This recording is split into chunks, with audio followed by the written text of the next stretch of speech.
Whoa, two Spanish films back to back. Hola, mi amor. Pan's Labyrinth is directed by Del Toro. I can't pronounce his first name, but if there's one thing you should know about Del Toro films is that he loves a great monster. If you haven't seen Frankenstein, he recently directed that movie with Jacob Elordi as the monster, and it's very good. I'd highly recommend. This movie is set in 1944 Spain, post-Civil War. We follow Ofelia, who is traveling with her mom to stay with her stepfather, who's the captain of the Spanish fort, and he's fighting anti-fascist rebels out in the forest.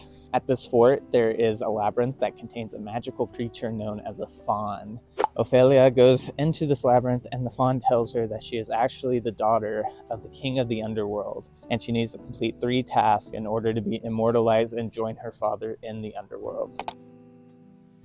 The heart of this movie is really about escapism. Alethea is in a very difficult childhood, right? She is living with an abusive stepfather. In the aftermath of a very violent civil war, she has already lost her father to this war, with a mother that is too sickly to most likely survive the birth of her baby brother. The captain himself is very abusive and has gone mad with power. He is torturing rebels. He's semi-torturing even the people who work underneath them. So it's no wonder that as soon as Ophelia gets to this fort that she wants to escape into the fairy tales which she's grown up reading. This movie makes it pretty clear, at least to me, that none of the more fantastical elements are actually real and that it is all just an escape for Ophelia. But I think it's also trying to make it clear how strong these worlds can be for someone who's in a challenging time. Of course, these fairy tales are giving her something to latch onto, something to hope and dream about.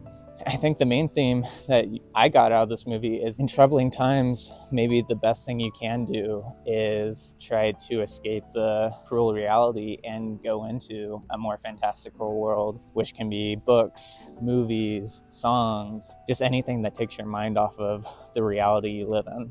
I really like that the ending is just a big fuck you to the captain. Throughout the whole movie, he's obsessed with his legacy and what he's going to pass on to his son. He wants to die in glory in battle. He wants to be remembered as this great captain. But this movie makes it very clear that we are not going to remember the cruel dictators. We're going to remember the stories and the art that was created from these challenging times.